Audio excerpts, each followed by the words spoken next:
Hi, Andy. How are you? Nice to see you. Thank you. Here 4 years ago, I met Been you a while. for Hansworth. Nice to see you again. Nice to see you. Thank you. Welcome. Thank you. For being here. New hire. New hire. Yeah, Well, congratulations. you say he's a year old. How did you pull him away from Palm Springs, California? You want to talk about salesmanship? It was January, too. It was January. Crazy. I know. He knew what was happening in Iowa. He wanted to be here. Yeah. He wanted to be here for you. That's right. Nice to meet you. Thank you. Hi. Ann Seltzer, my company is the polling for the Oh, register. nice to meet you, Ann. Thank Hi, you. Governor John Carlson. Hi, John. How are you? Just once in a while. Just once in a while. Nice to see you again. Huh? Thank you. Good to see you. Hi, how are you? Good. Chris Rhodes. Hi, Chris. Nice to meet you. Well, we got the publication team here. You guys have just had to listen to other Republicans, so it must be getting kind of tiring here. Oh, gee. I missed anybody over here? Yeah, we're just Yes. Hi, Jennifer. How are you? Good to see you. Oh, she sits in the back row and hides out. We got some coffee for you, Governor, as well as water. I'm not sure if Little you're water's fine, cold or thank what you. you might need, but we got some Just water. fine. Coffee back there. No. No. Thank you. Yeah, you must look much slimmer than 4 years ago. The last time I saw you, not that you. Memory fades, you I'm are afraid. very, very thick, very thin looking. Thank Is you. that, difference from recently? Or No, I have weighed about the same since high school. It's a very so strange so thing, maybe it's yeah. just my perception. It's perception. That's a good thing. Perception, I hope, is reality. Maybe the weight is just, gravitating towards, how that is when we get older. I'm still doing my best to keep the weight off. Yeah, keep healthy. Well, thank you. Been doing a little running around the past 5 years, though, haven't you? Some business in the last 5 years, and got a chance to write a book, which was something I had wanted to do, in part because of the last campaign. You become frustrated that the positions you have are not necessarily fully fleshed out. 1 minute answers typically don't lead to being able to describe your views about the country. So I got a chance to write a book, which was a good experience. By the way, I hired a ghostwriter. We did all these interviews, and then he took a draft of the first chapter, and I said, "This will never work." And Took control of the keyboard? And I said, "Yeah, okay." So I will write it myself, and that turned out to be a great experience. Another member of the team here. I'll shake hands on the way. We didn't meet. I'm Rachel Moss, I'm the columnist here. Nice to meet you. Thank you. Hi, Tony. How are you? Good. Governor, you might want to just introduce for us your team. I know David, certainly. Yeah, you know David. Andrea Saul is next to David, and Andrea is my press secretary, typically in our headquarters, but on the road with me this weekend. Good. Welcome to Iowa.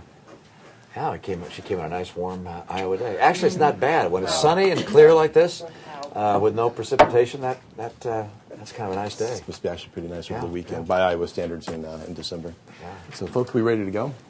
Guess we can. Well, let's get started. I am Rick Green. I'm the editor, vice president of news here at the Des Moines Register here in Iowa, and we welcome you joining us for our live editorial board meeting today with former Governor Mitt Romney, who obviously is seeking the Republican nomination for the 2012 presidential election. Governor, it's a pleasure to have you here with us. You've met our president and publisher, Laura Hollingsworth, on our editorial board. What we'd like to do, and if I remember correctly, David, we've got about 45 minutes or so. Just kind of give you 2 to 3 minutes or so. Talk a little bit about what you're seeing on the campaign, the issues that are most important to you, and kind of frame a little bit for us why you're seeking the nomination and why you're running for president. Yeah. I thought, having lost last time, I would not be running again. And I wrote a book early on in the president's term, describing what I thought the country needed to do. And then in the ensuing months, it was actually my wife who said, "Mitt, you're going to have to do it again." And I said, I'm not so sure. And she continued relentlessly to say, "No, you got to run again," because the president just doesn't get America. Just doesn't understand what it takes to make America and make our economic engine the kind of engine that will put people back to work and keep America strong and provide for our future, for our kids and our grandkids. She and I both believe that, having spent my life in the private sector and then taking that experience, my career rather, in the private sector, then taking that experience into the Olympics and then into government, gave me the kind of leadership experience that the country needs. And so I got in it again, and I think the issue or the choice that Americans face is whether, as a nation, we're going to continue in what the president called a fundamental transformation of America, which in my view makes us more and more like Europe, or whether we're going to say, no, Europe isn't working in Europe, It's time for us to restore the principles that made America the economic powerhouse of the world, and make America more like America, if you will, with a merit-based society where individuals, through their education, their hard work, their risk-taking, are able to build a better future for themselves and their families, and at the same time lift the entire nation. So I see this as a very clear choice for the American people. Do we continue to move towards Europe and transform America, or do we turn around America? And I've spent my life in turnarounds, political, volunteer, and business or private sector. I had the chance to run 2 different businesses, help run the Olympics, and help guide a state as the governor. And that kind of experience, I think, is what America needs at a time where I think we're headed in a very unfortunate direction, which is tending to weaken us. The president's direction has slowed down the recovery, in my view, made the downturn deeper. He has not put forward a plan to actually reinvigorate our economy. And at the same time, not only has it hurt us on a near-term basis, I believe his program has made it more difficult for America to remain the economic leader of the world over the coming century. And the consequence of America falling behind economically in a global race is that the defense of freedom itself could be in jeopardy. So I'm very concerned, both short-term and long-term, because I just don't think the president understands how this country works. When I say work, I mean at the individual level, at the private sector level, at the governmental sector. I just don't think he has that experience, nor do I think he has the leadership capacity to lead in a time of difficulty. He continues to complain about the problems in Congress.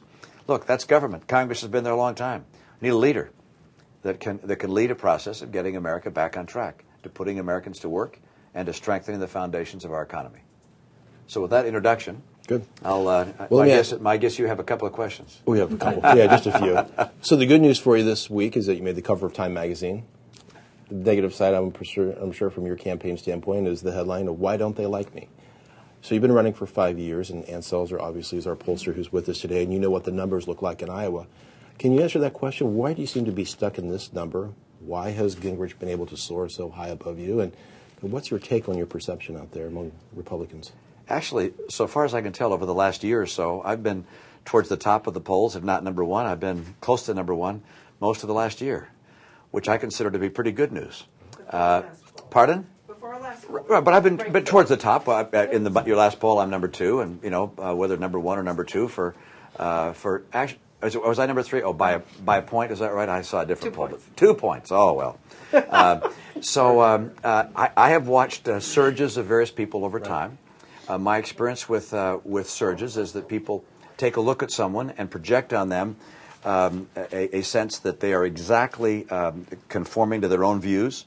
And then as they dig in a little deeper and watch that person more carefully, they decide, they also have some elements that I don't agree with, or background issues that are not consistent with my own views, and so people come down. My guess is that over time, Speaker Gingrich will follow a trajectory that'll be unique to him, but that will come down, and by the time we're finished with this, I'll get the nomination. If I didn't think that, I wouldn't be battling like I am. I expect to get the nomination, although it's not a sure thing, and I face tough competition. But I'm pretty pleased with the fact that I've been either at or near the top in the polls in most states over a long period of time. That's a good thing, and there are a lot of competitors. I don't recall. It's been a long time since I can recall a race when someone got 50 or 60% and held on to that until races began, and then it begins to consolidate. Last time around, we had John McCain and myself and Fred Thompson and Rudy Giuliani and Mike Huckabee, and boy, we were all bouncing around at somewhere between 10 and 25%. So to have been roughly high teens or low 20s for the last year, I consider pretty good news.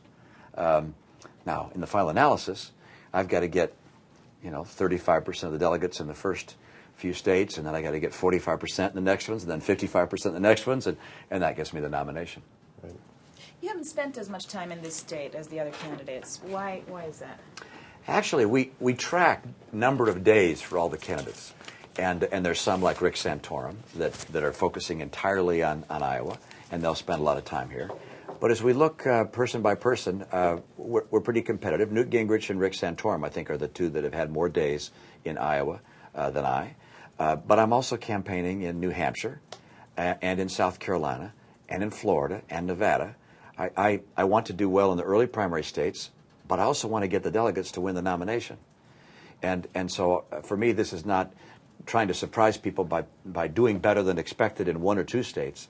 I want to do well in all the states and get delegates. This is about getting the nomination.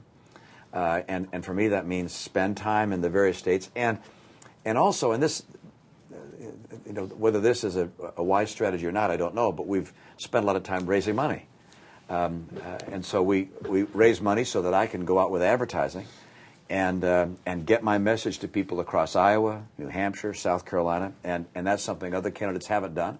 That frees up a lot more time to go around the state. And we said, look, we want to make sure that we have the resources, not just to do well once or twice, but to go through the process and get the nomination.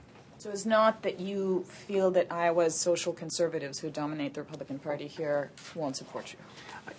I recognize that I have an uphill climb to get the nod, the number one spot in Iowa.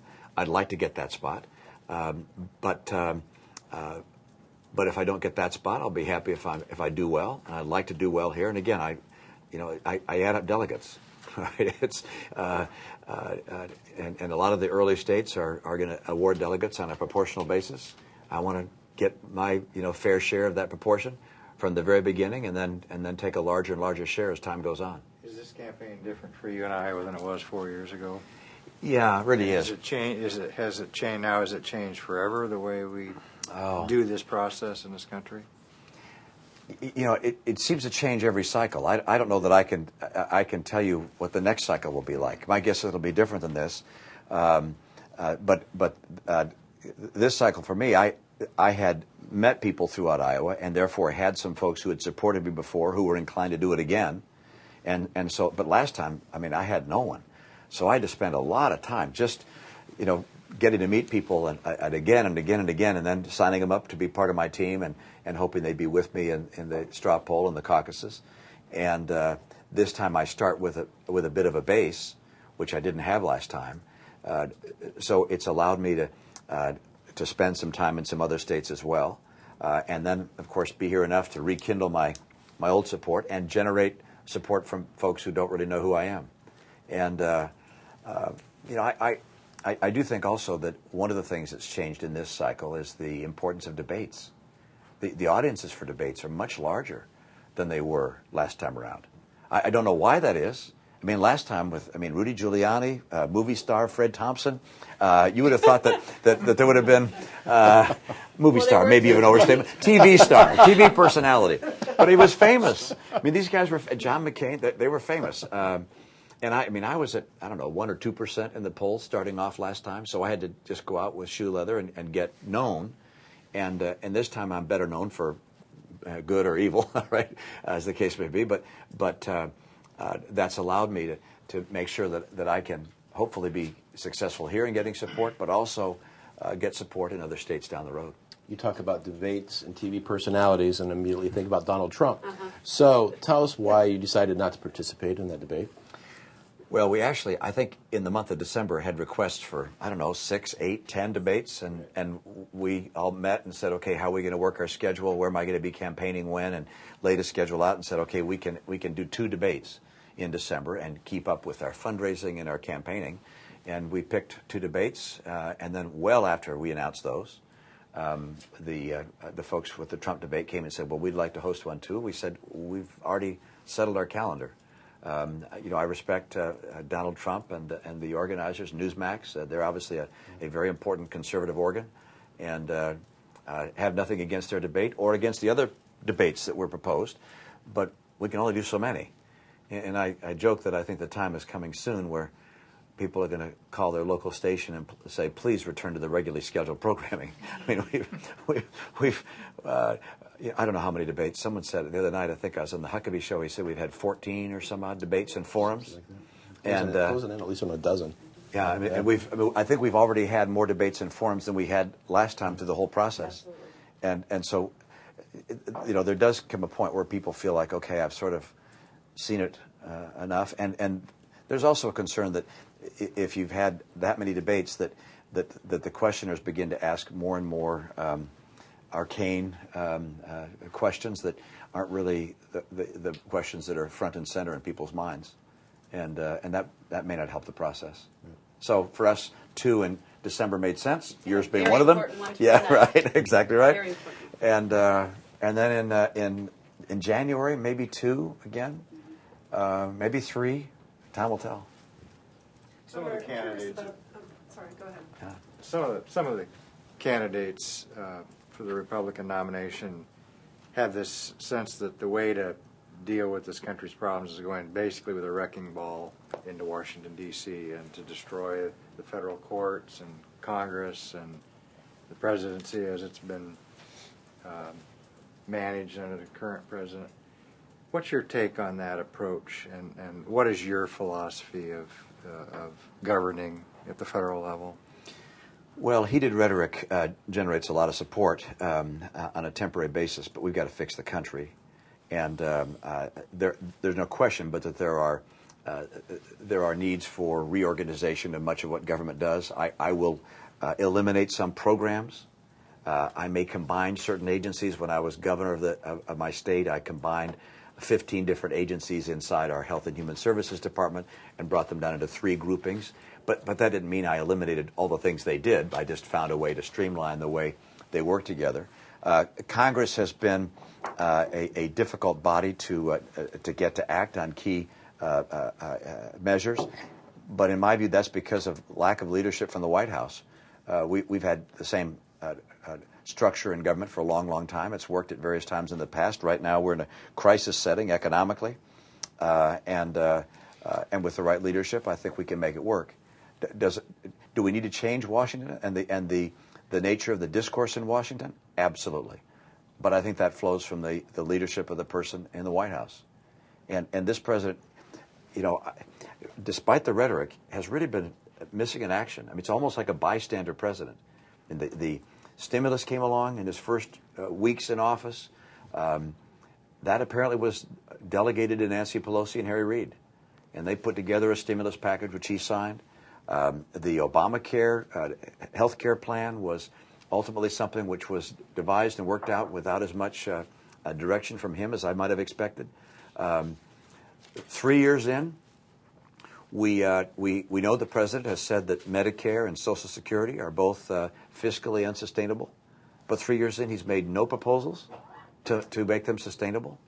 I find it a very unusual presidency that with a White House that has not reached across the aisle, worked with Republican leaders, battled it out in private, refrained from attack, and thereby been able to lead. The country is in it. I mean, I hope we all recognize. He has tried, but But hasn't the succeeded. rhetoric. What would you do differently? What would you do differently well, for instance, specifically? I will tell you specifically, but let me tell you, I remember at the beginning with the stimulus, he said, look, I want to work with Republicans on the stimulus. I want their input. The Republicans, leader Cantor, called me, among others, to come testify before a group of Republicans in Congress and lay out our views about what we should do for the economy. Meg Whitman, now head of HP, was also there. We testified together. We laid out our plan. On the day we were there testifying, Nancy Pelosi introduced the Democratic plan.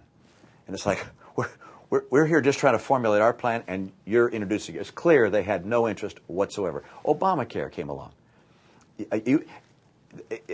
In every way possible, the American people said, we do not want Obamacare. They elected Scott Brown in Massachusetts, for Pete's sakes, a Republican in the most liberal state, among the most liberal states of the nation. They did not want Obamacare.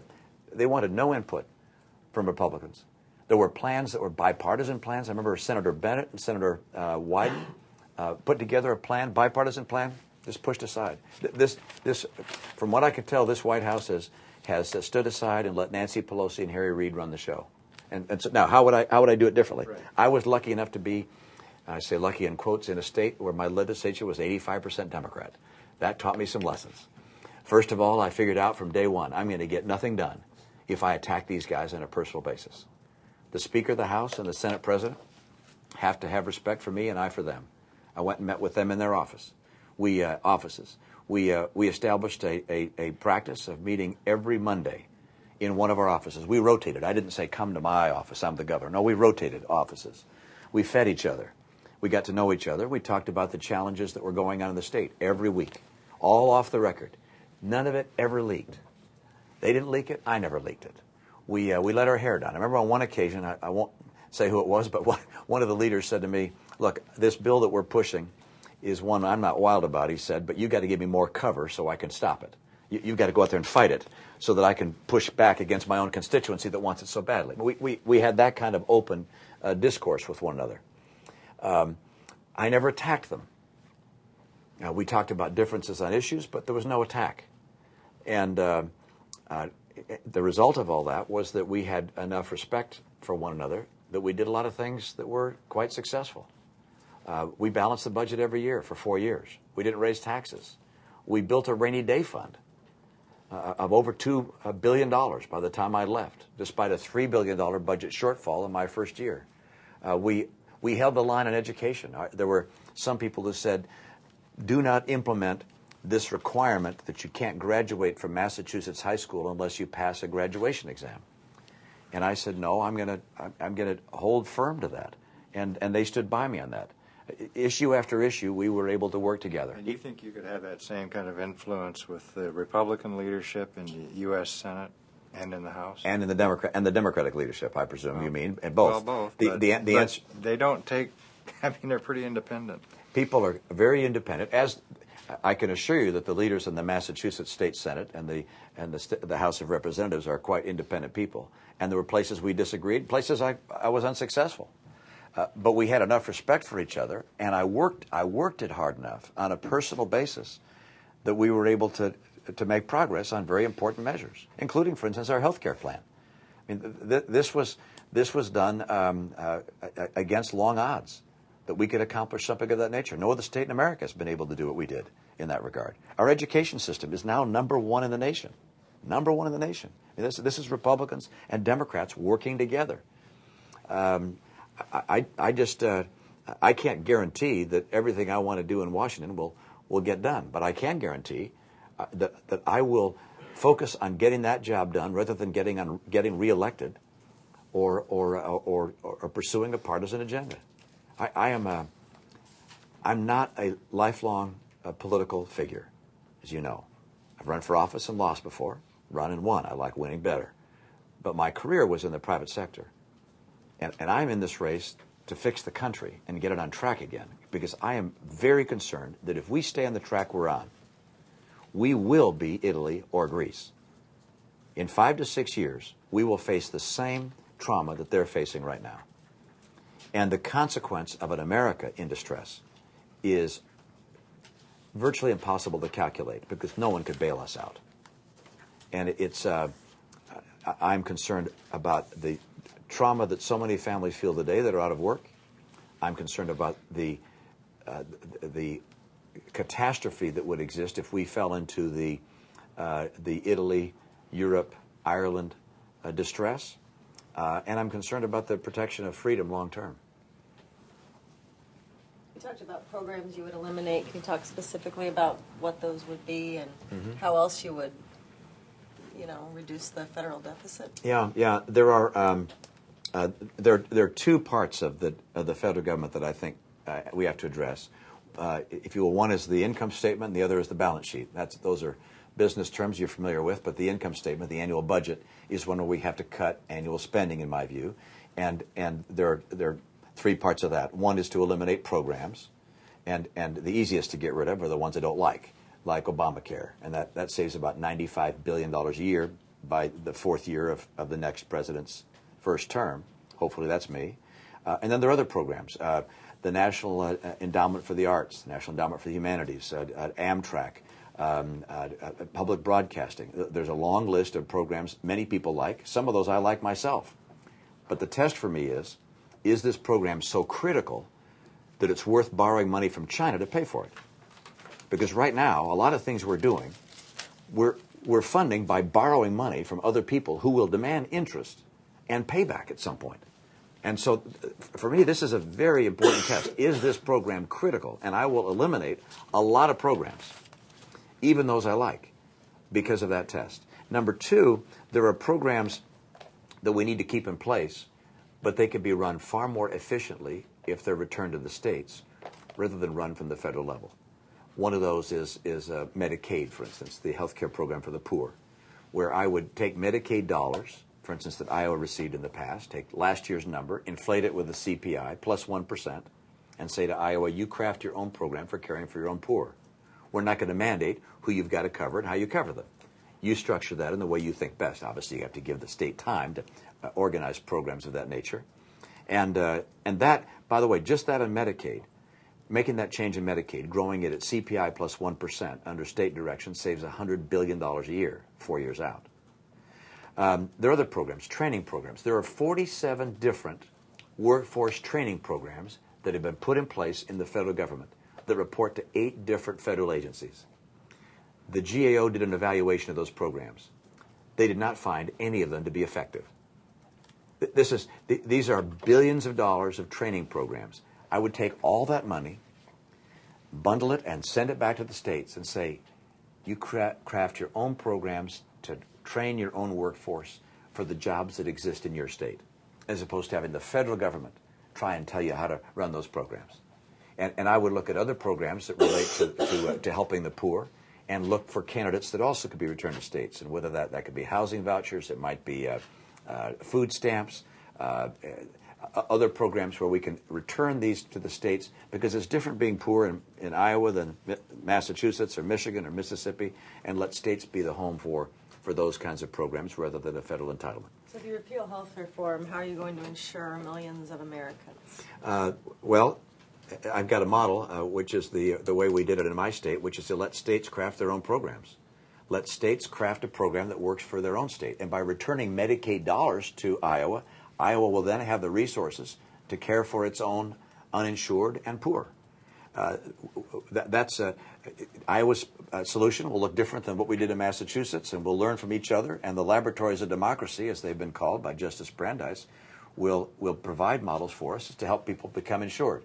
Now, there are also things that can be done at the federal level. And so I replace Obamacare, for instance, at the federal level with a couple of things. One, I allow individuals to purchase health insurance on their own on the same tax advantage basis that exists now for corporations. We discriminate against individuals who want to buy their own health insurance. You folks probably get your insurance through this corporation.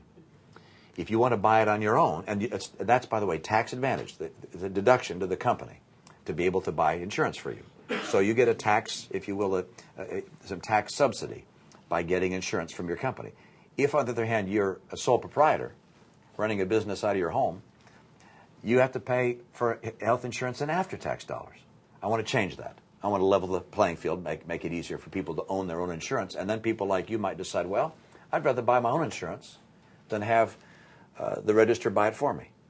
And that's a choice you could make. So that's one change I'd make. I'd also want to make sure that we provide for the concern related to pre-existing conditions. People that have been continuously insured shouldn't have to worry that they'll lose their insurance if they change jobs, or if they become ill, or they're laid off or whatever. So you have to cover those things. Those things I would insist at the federal level. But let me go on. I mentioned fixing the income statement. The other side is the balance sheet. And our balance sheet problem is $62 trillion of unfunded promises. And that's Medicare and Medicaid, Medicare and Social Security and other entitlements, including Medicaid. I've mentioned Medicaid already. Social Security is relatively easy analytically to make balanced, fiscally balanced. Medicare is the tougher one. And with regards to Social Security, I would, for the next generation, not the current generation of retirees or near retirees, for them things stay the same, but for the next generation, I would slowly increase the retirement age, and I would also lower the growth rate of benefits for higher income Social Security recipients. For middle and lower income Social Security recipients, the growth rate associated with the wage index would stay the same. But for higher income people, they'll have a lower growth rate. And I would use the CPI for higher income recipients of Social Security. That balances Social Security. Then there's Medicare. What about private accounts? Pardon? What about private accounts? What I do in that regard is this. In my tax plan, I eliminate for anybody making $200,000 a year or less, I eliminate any tax on interest, dividends, or capital gains. So in effect, I'm letting people create their own private account of any size they want because there'll be no tax on their savings for middle-income Americans. Over to Medicare, we've had a program for some time, as you know, called Medicare Advantage, where people have a choice of traditional fee-for-service Medicare or private insurance.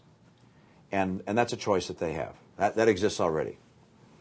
Which, by the way, when it was being discussed, I think some people said, oh, this is privatization of Medicare. No. People have a choice of a private plan, but they also can keep traditional Medicare. My plan takes that idea and says, yeah, we're now going to provide that for the next generation.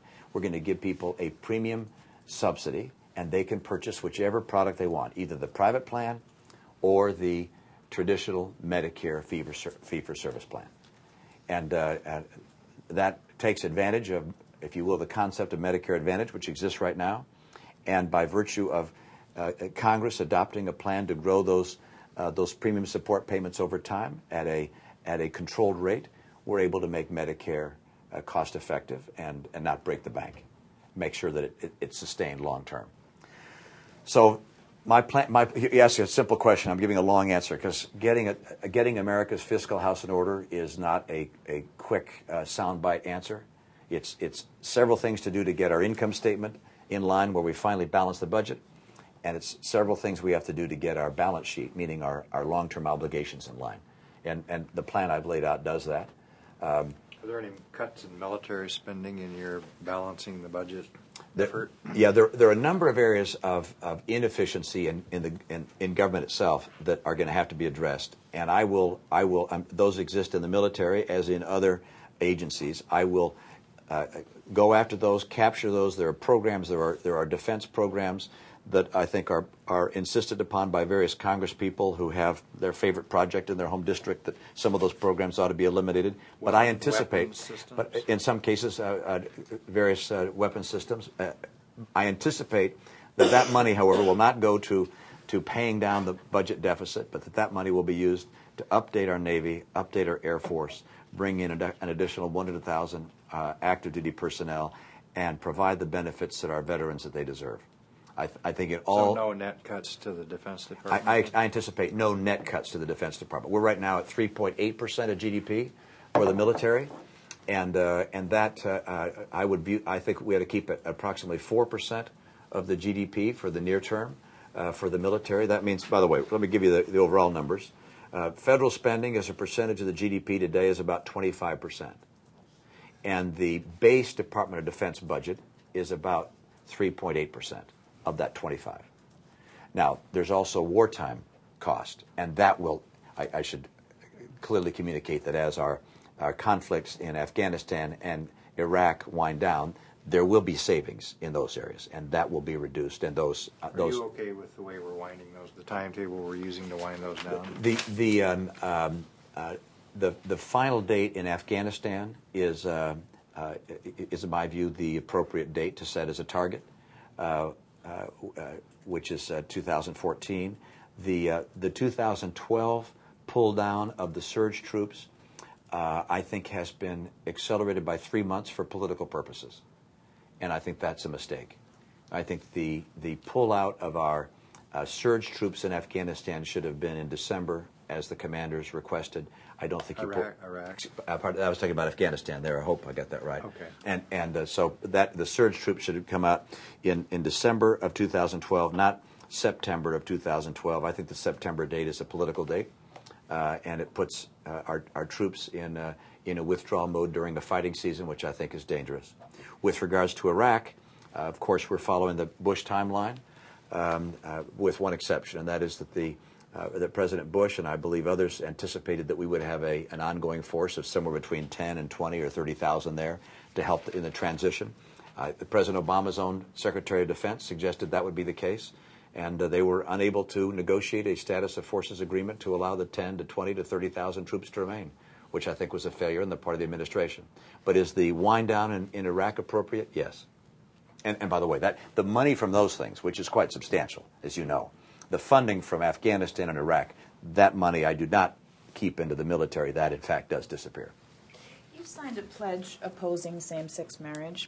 What's the basis of your opposition to it, and what would you do about it as president? The basis of opposition is my view that the ideal setting for raising a child is where there's a male and a female involved. I believe marriage is a relationship between a man and a woman, and support that concept. The action that I take as president depends in part upon the state of play in Washington, the people that are there, and what options exist. But certainly I would defend the Defense of Marriage Act, which the current president has refused to defend. I believe that the Defense of Marriage Act was well constructed and should be maintained. Now, I would like to see a national amendment defining marriage as a relationship between a man and a woman. But that was tried maybe 3 or 4 years ago. I don't think that's likely to receive the necessary support, at least in the near term. How do you feel about gays serving openly in the military? That's already occurred. I'm not planning on reversing that at this stage. But you're comfortable with it? I was not comfortable with making the change during a period of conflict by virtue of the complicating features of a new program in the middle of 2 wars going on, but those wars are winding down, and moving to that direction at this stage no longer presents that problem. Being sensitive to our time together, let me ask you a quick question. What are the differences between you and former Speaker of the House, Gingrich? Right now we are in the situation where obviously the Speaker's numbers are surging. There are still an awful lot of undecided voters and caucus goers here in Iowa. Mm-hmm. Primarily differences between the two of you. Well, you know, let me step back and say, what is it you look for when you're choosing a president? And you have to think about that every 4 years as you think about someone to endorse. And one part that you look is to say, what are their ideas and their views on issues? And that's an important part. I like my ideas better, all right? And on some issues, he and I disagree, and I like my position better than I like his position. I'll tell you where some of those are. But that's one measure. The other measure is tell me about the person's capacity to lead. Has the person been a leader before? And how do they lead? What kind of job do they do? What do the people around them think about that job? What is the enterprise that they led? How did it do under their leadership? I've had 4 occasions to be a leader. I grew up in a home with a dad who was a leader. I learned by watching him. But then I was asked to run a company that got into distress, was able to help turn it around. Then I started my own company and made it one of the most successful of its kind in the world. Then I was asked to go out and run the Olympics in Salt Lake City when it got in trouble, and that became a success. In each of these cases, you don't do all these things by yourself. As a leader brings in other people to help make it successful. And then I came to Massachusetts at a time of difficulty in the state. We were able to turn the state around and make it more successful. So I've had those leadership experiences. I hope as you and others look at the candidates, they say, okay, has he led? How did he lead? What do the people around him think about that experience? What are the measures of whether or not he was successful in that role? I think leadership, I look back at our presidents and I think, what made Ronald Reagan a great president? What made JFK a great president? What made Dwight Eisenhower, one of my favorite presidents, doesn't get enough credit. I love Dwight Eisenhower. I mean, you go back and think, Teddy Roosevelt and John Adams and, of course, Lincoln and Washington. What made these people great presidents? It was not necessarily that they had the best answers on issues, although they were pretty good on those things, but they were leaders. And they confronted the challenges that America faced with sobriety and wisdom and judgment. They were men of character, vision, that were trusted by others, and had the capacity to lead. That I believe is an area where you will be able to look at the various candidates and say, okay, who has been a leader, and who would be the best leader in a time of challenge. There are other differences. I've had that leadership experience. I've also spent my life in the private sector. Speaker Gingrich has spent his life, the last, 30, 40 years in Washington. There's nothing wrong with that. It's just different. And I think that having spent time in the private sector and understanding how jobs come and go and why businesses grow or why they shrink and how you compete globally, I think that experience is essential at a time when the battles, I put in quotes, the battles we're facing around the world are not military so much as they are economic as I look over the coming century. I hope that our military is so superior no one even thinks of testing it again. And so our battles will be economic. I understand how the economy works at the level of job creators. I think that's a distinctive factor that's important. And then, of course, there are just the issues and the policy positions. With regards to Medicare, I agree with the Wall Street Journal. The Romney plan is better than the Gingrich plan. That's a pretty big distinction. I disagree with the Speaker thinking that we should eliminate some parts of child labor laws so that kids can clean schools. I don't think that's a great idea. I saw the Speaker had a measure that I read about, which was to put a permanent colony on the moon to mine rare materials from the moon. I think we've got some other priorities for our spending before we do that. I even talked about a series of mirrors that we could put in space that would light our highways at night. I got some better ideas for our resources. So we have differences on issues and ideas. I respect the Speaker as a very bright and capable guy, but we're very different people.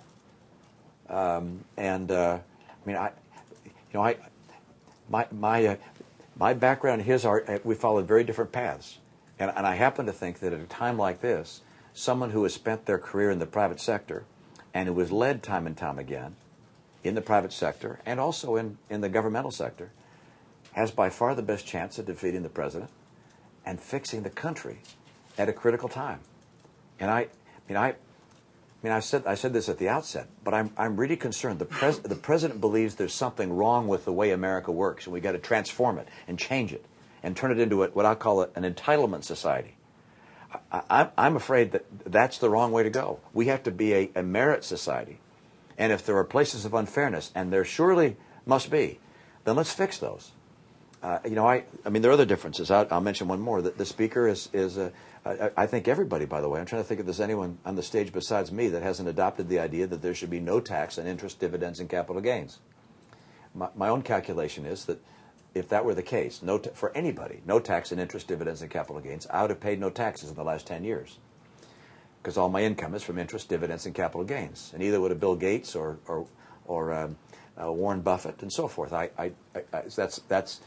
My view is the place we need tax relief is for middle-income Americans. That's why my capital gains, interest, and dividends tax reduction is for middle-income Americans, and that's where I think that the help is needed most.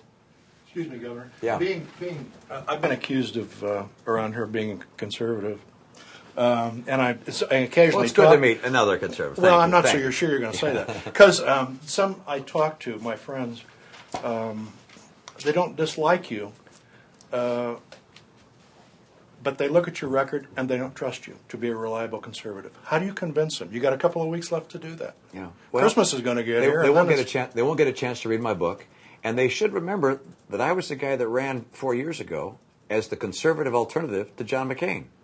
Now, Mike Huckabee and I were both battling out as conservative folks, but my opponents try and characterize me in ways that obviously are in their advantage, and I do the same to them. All right, I'm not going to cry about the nature of politics, but 4 years ago I was seen as the conservative candidate, and nothing's changed in my positions. I'm just as conservative today as I was 4 years ago, maybe more so. How do you convince them of that? Because it's not taken. Well, it's just issue by issue. For instance, perhaps pointing out that Newt Gingrich said that Paul Ryan's plan was right-wing social engineering, and I've said it was a big step forward, and we're on the same page. Hopefully that'll convince him. Newt Gingrich's ad on global warming and trying to do something about climate change. He supported, I understand, cap and trade. I oppose cap and trade.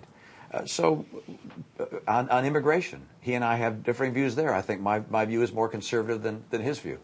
But, so far we've had a pretty big field. I would have been running ads contrasting myself with Herman Cain or Rick Perry or Michelle Bachmann and now it's Newt Gingrich. So we'll finally talk about contrast there. And hopefully as people take a close look, they'll say, gosh, Mitt Romney's been the guy who's been out there fighting for conservative ideals for some time.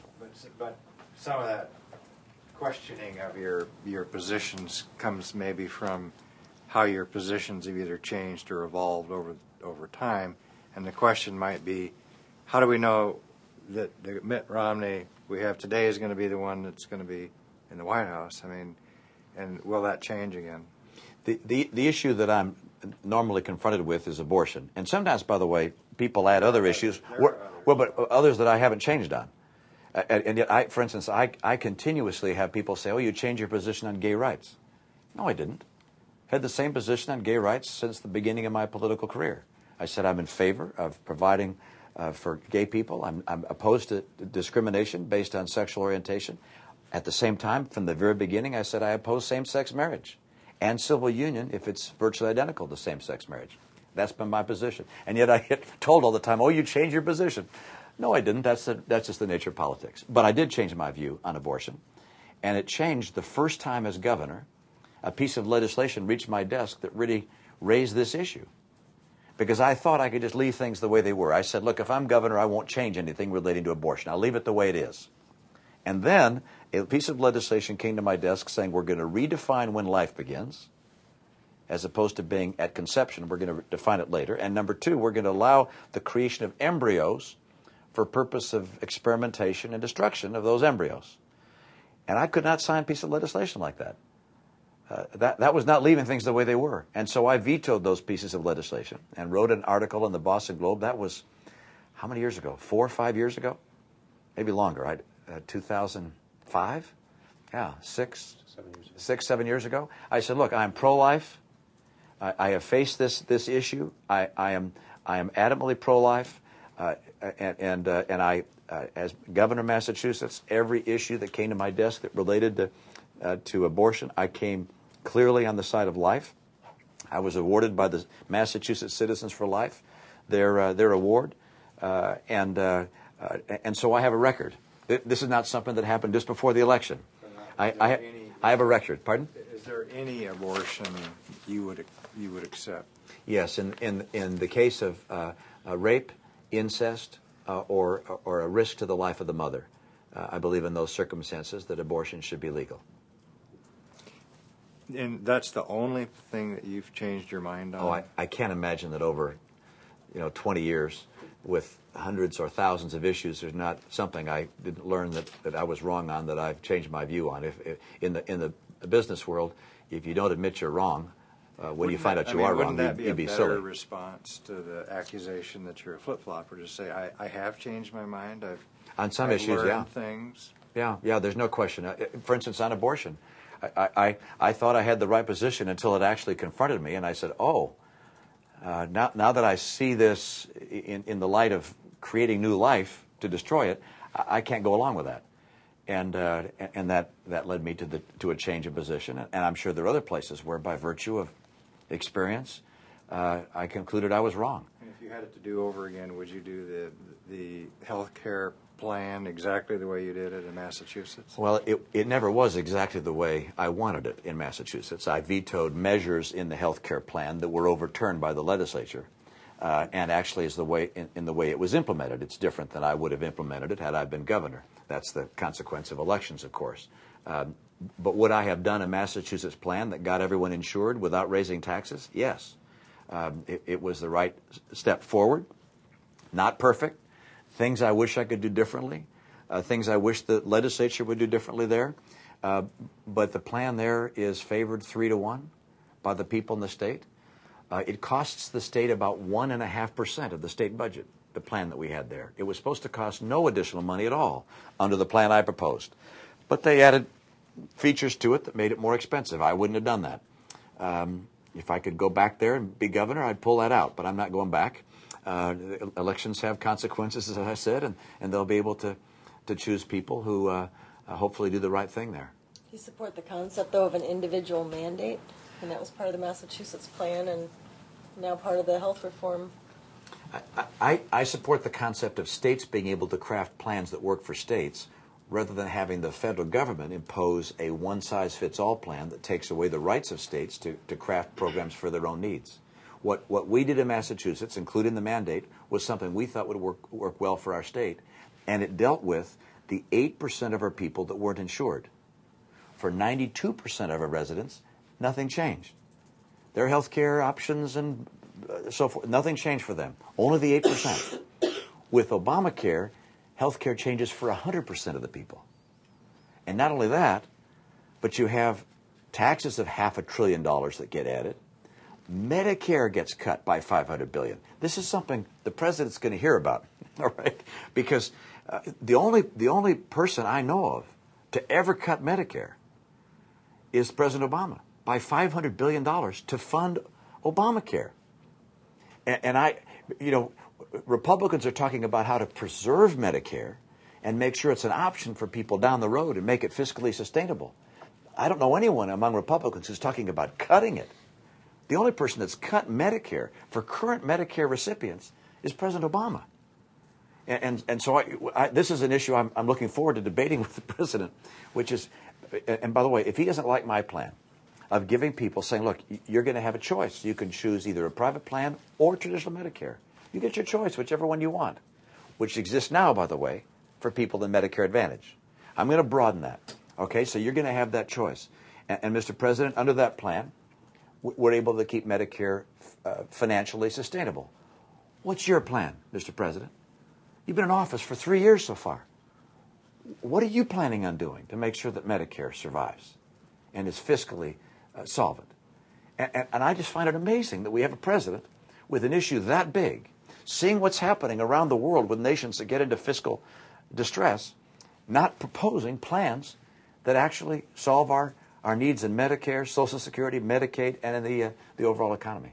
I'm sorry to push this point, but the Medicare Advantage plans, as the GAO has shown in other studies, cost more than traditional Medicare. Yeah. So how does that save money to encourage people to get private Medicare plans?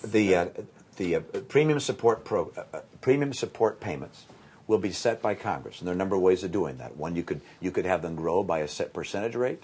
Two, you could have competition among various entities and choose a rate based upon what you're seeing in competition. But as the Brookings Institution and Heritage Foundation, liberals and conservatives came together and said, we need to have Congress set a budget for how much is spent on Medicare. And the same thing with other entitlement programs. That will allow us to have a premium support amount, again, higher for poorer people, lower for wealthy people, and they then can choose which plan works best for them. Should religion or faith or spirituality play a role at all in this whole process? We had Governor Perry in recently, a little bit ago actually, talking about the president waging a war on religion. Obviously, we've had a lot of conversations about social and spiritual issues. Does religion, spirituality play a role in this whole election process for you? Well, I think people want to have a president who they believe has a conviction that there's a creator and looks to providence for guidance. That may change someday, but I think that's generally a perspective of many people in this country. I certainly feel that myself. I don't think the particular faith of the individual should become an issue in a campaign, but again, it's up to the people to decide what they want to do on their own. I think campaigns would be unwise to make a particular faith an issue in a campaign. But I believe that by and large we are a people that believe in a creator, and we would like to have a president who would be of a similar view. That isn't to say that people who don't believe in a creator don't make contributions to the country, but I think it's likely our next president will be a person of religious grounding. Anybody else? Well, in your most recent campaign ad, you make something of the fact that you've been married to the same woman for 42 years. 42 years. Yes. Is that a direct shot at Newt Gingrich, who's had 3 marriages? No, that was actually an answer to a question in the debate, and consistent with what I've done in prior campaigns. When I've begun prior campaigns, I've run an ad that talks about my family, shows pictures of my kids, my wife and me, so that people get to know us on a personal basis. Sometimes in a campaign where all they see is a person debating, you get the impression that they're just a technocrat or an issue person or a debater. I want people to know that I'm a dad, a husband, that I'm in this because I care very deeply about my kids and the next generation. But should people consider the fact that Newt Gingrich has been married 3 times? I'm not making that an issue in this ad, and that's not something I've raised in the debates. Again, I don't try and give people counsel as to what they consider in races. I hope what they look at in this race is our respective ideas for the country, and our capacity to lead, based upon our experiences in leadership and our backgrounds and where we've come from in terms of the sectors we've been engaged in. Governor, in your book, you write a lot about the dangers posed by Islamic jihad. Mm-hmm. What would you do differently as president that you don't think the current president is doing to protect national security? Well, it's a long list. Probably the greatest single threat from radical violent jihadism is a nuclear Iran, because I fear that fissile material from Iran will find its way into the hands of Hezbollah, Hamas, or other of their surrogates, and in that case, if it were used, it would be catastrophic. And I think the president's management of Iran has been woefully inadequate. He has taken way too long to impose tough sanctions. I would have imposed crippling sanctions long ago. One of the areas that I think was most disappointing was when the president decided to give Russia their number one foreign policy objective, which was removal of our missile defense sites from Poland. He did not exact, in exchange, a willingness on the part of Russia to join into crippling sanctions against Iran. And had he done so, I believe we could have pulled China in. I don't think the Chinese wanted to be the only nation in the world blocking sanctions against Iran. So he failed to put in place crippling sanctions. Then secondly, when dissidents took to the streets, when Ahmadinejad stole the election there, he had nothing to say.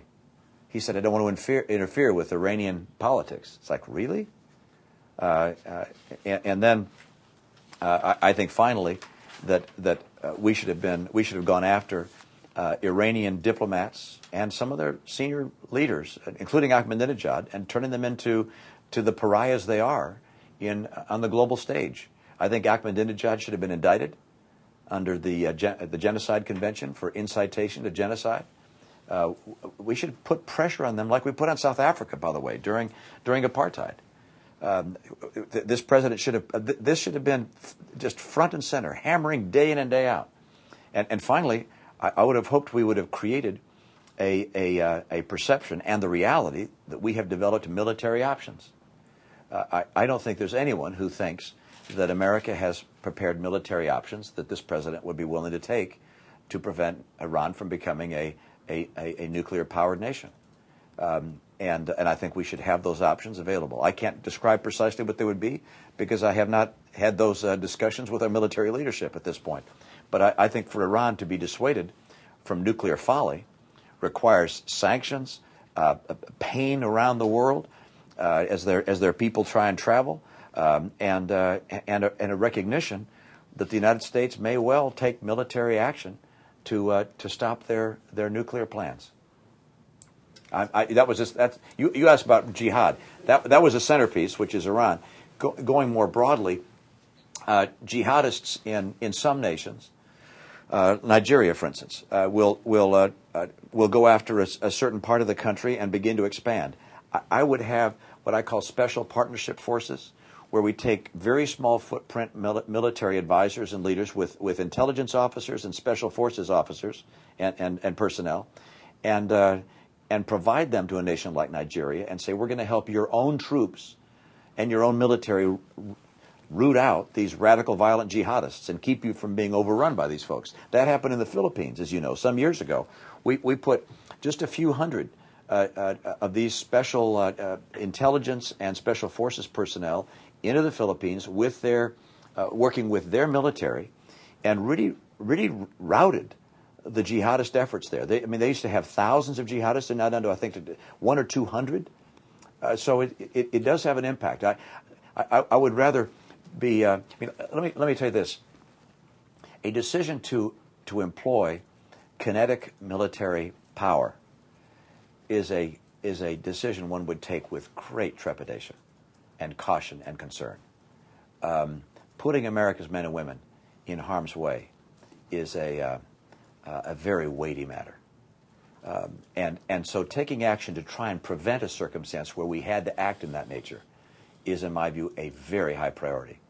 And so helping nations on their own. I mean, I look at the record. I spoke with former Secretary Schultz. He said, in the Reagan administration, we sent advisors and helped other nations deal with their own issues and battle these problems before they became conflicts that required the world's involvement.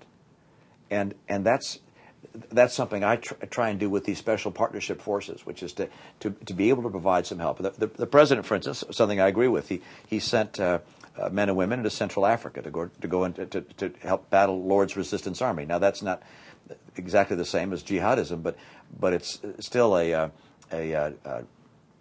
virulent and malevolent force. I support that. I support the idea of a very small number of people who can have a very significant impact to prevent something which can be very much opposed to the interests of America as well as the interests of the civilized world. Governor, given the power of capitalism in this country, why do you suppose Americans have never chosen as president somebody whose main qualification was executive experience? And what do you think is different this time? I would if we have a broader definition of executive experience, then people, yeah, okay, I was going to say then people like Eisenhower would fall into that category. We've chosen people whose primary experience has been in the private sector. That may not have been the feature that was being communicated at the time of their campaign, but Ronald Reagan's experience was in the private sector far longer than in government, and the same has been true for others. I think right now there's a recognition that what we face is a world which has been changed by a globalization of our economies, and that America's economy is going to have to become competitive to continue to lead the world. We were after the Second World War, we were so far ahead of the rest of the world. Germany had been decimated, Japan had been decimated. We were the center of the world, and had been for a long, long time. And now we're seeing, gosh, we're in a playing field with other tough competitors, China being among them. And so leading this country to a position where once again we are highly productive and the most productive and the most competitive, and where we're adding jobs as opposed to seeing jobs leave, that can happen. And I think the American people recognize we need someone who understands the economy. What we're going through right now is the most severe economic distress that we've seen since the Great Depression. And having someone who understands the economy, both for the short-term stress and for the long-term need to compete in a world where the global integration of our economies is underway, is, I think, in the mind of the American voter, a more relevant issue more relevant qualification than it's been in the past. I think most people feel, if they don't, I hope they wake up to it, that a lifetime in Washington is not necessarily the right answer to get our economy going or to get America strong again. I mean, I say this, I think the president's a nice guy. I just think he's over his head. I don't think he understands how the economy works. I don't think he understands how it is America's economy has outperformed any other in the world. I think he thinks if he makes us more like Europe with the government guiding more of our economy, it'll make us stronger. It'll make us weaker. We don't want to become Europe. Europe isn't working there. So I think someone who has the kind of background I do is actually what America needs right now, or I wouldn't be doing this. Great. Sensitive to the time, we're looking at a calendar, sir, and you got about 3.5 more weeks before caucus goers head to the polls that January night. We obviously, as an editorial board, are going to spend the next few days kind of taking a look at the candidates and the positions. Kind of in a closing statement, tell us, why should you earn our endorsement, and why should caucus goers show you their support on January 3rd? I would like your endorsement. It makes a difference. I made the argument and will continue that I think my background and experience qualifies me as a person of judgment and care and caution and analytical mind to solve difficult problems and propose solutions that have been well thought through and vetted thoroughly, and that can actually make America stronger and better. I also believe that my experience as a leader, and you know what's encompassed by the term leader, someone who, I mean, it's a combination of things that's hard to define in some respects, but it's trust, loyalty, character, integrity, vision, and capacity. I believe that background is essential in our president. And sometimes we don't agree with someone based upon their issues. I look at some of our past presidents that I disagree with them on the issues, but I see them as leaders. And rarely are the issues we talk about in the campaign the issues that really define the presidency. We're all talking about these issues like they're the biggest thing. They end up getting swept aside by something that's completely unexpected. And what you want is a person who has demonstrated the capacity to deal with difficult circumstances, to lead in those circumstances, and has been able to create success where failure was a realistic option. And I believe that I have demonstrated that. Had I led and failed, I wouldn't be doing this. I wouldn't be asking for your support. But I've learned the lessons. By the way, I haven't succeeded at everything I've done. I've lost twice, right, in campaigns. You learn from failure too. Not every business I invested in. At Bain Capital, which was one of the businesses that I started, the business I started, there were some businesses we invested in. I worked hard to make them successful, and they didn't.